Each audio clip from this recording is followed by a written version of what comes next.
ang ating pamahalaan walang solid na ah, panindigan doon sa kanilang ah, binitawan na salita noon na hindi walang karapatan ang ICC.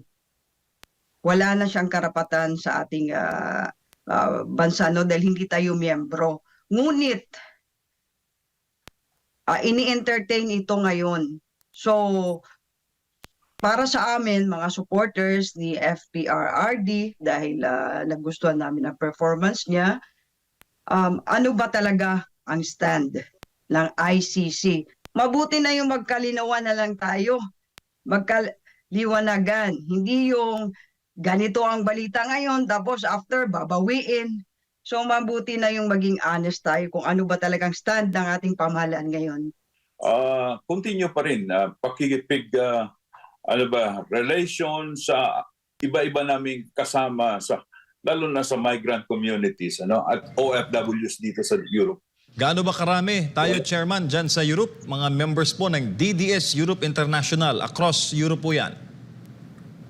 Inabot na kami ng mga 1,000, mga ganon, 1,000. So aside from the families, yung mga membro lang, 1,000 na.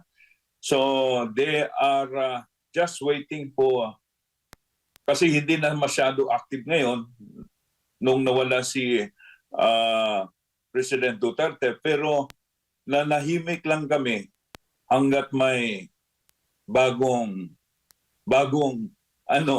pagsibol ng buwan o na pagsibol ng araw. May mga, Chairman, bago ko ibigay kay partner Adma Rambola, may mga panawagan ngayon na tumakbo si dating Pangulong Digong bilang senador sa 2025 midterm elections. Ano ba ang stand dyan ng inyo pong grupo?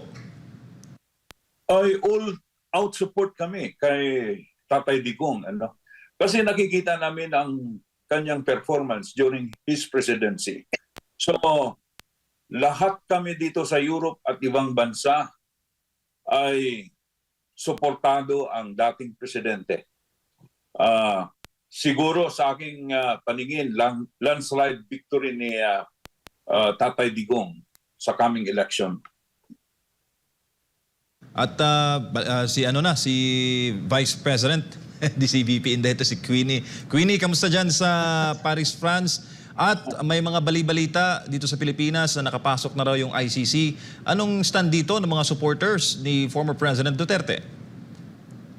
Well, una sa lahat, Happy New Year to all the viewers and to the SMNI. Ang aming kakampi, no, ng taong bayan, only the SMNI. About naman sa ICC, medyo habang nakaraos kami ng maayos sa aming New Year's celebration, in the other hand, malungkot dahil sa balitang ito, itong nakapasok na ICC. Dahil ang ating pamahalaan walang solid na panindigan doon sa kanilang binitawan na salita noon na hindi walang karapatan ang ICC. Wala na siyang karapatan sa ating bansa no dahil hindi tayo miyembro. Ngunit ini-entertain ito ngayon.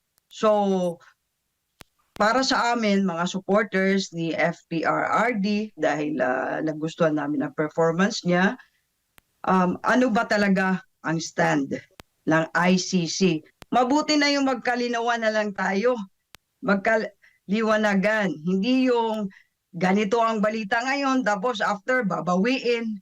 So mabuti na yung maging honest tayo kung ano ba talagang stand ng ating pamahalaan ngayon.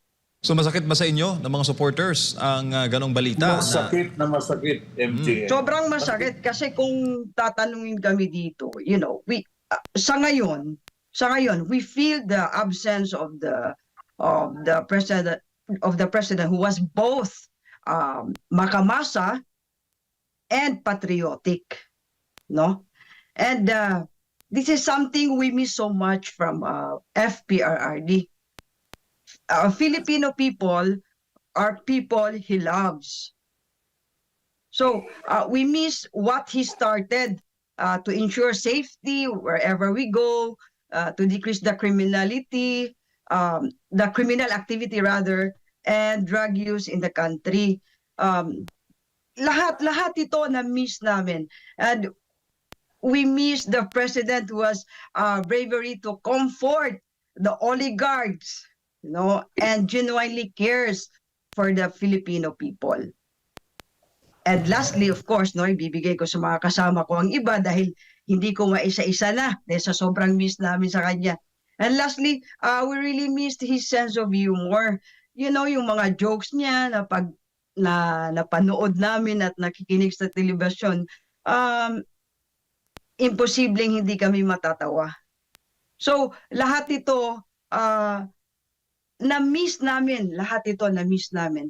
So, bilang naniniwala sa kanya, masakit sa amin yung pagpasok ng ICC ngayon. So, abangan natin kung ito ay aksipin ng ating pamahalaan, makikita nila ang suporta na nanahimik ng mga DDS before. Ay, kay Ma'am Grace naman, kayo ba ay updated sa mga ganap dito sa Pilipinas? And ano ba kasi magdadalawang taon na ba ang ating bagong administration? Ang kanilang slogan noong panahon ng kampanya ay Uniteam. Kayo po, dyan sa inyo pong grupo, yung pagkakaisa na ipinangako noon para tugunan itong mga pangangailangan pa, ipagpatuloy yung mga nasumulan ng mga magagandang mga proyekto.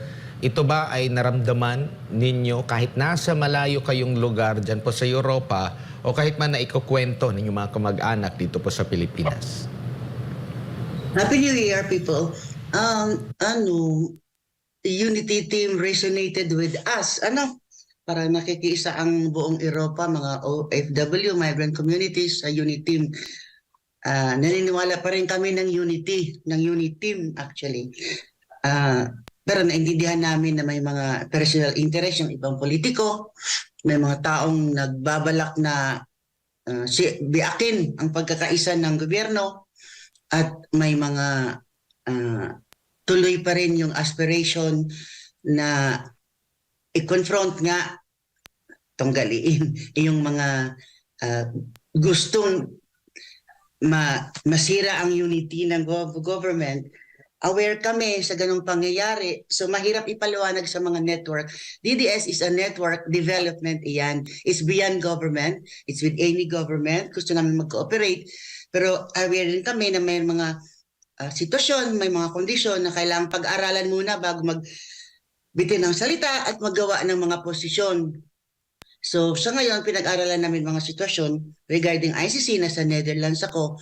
Kung ano man ang gagawin ng ating gobyerno, it's up to them. We respect them, pero handa kaming tumugon at gumawa ng contrary akbang, lalo na rito sa Netherlands dahil sa ginagawa nila for ICC. Si PRRD naman, suporta kami sa panawagan niya na buksan ang mga libro ng Kongreso.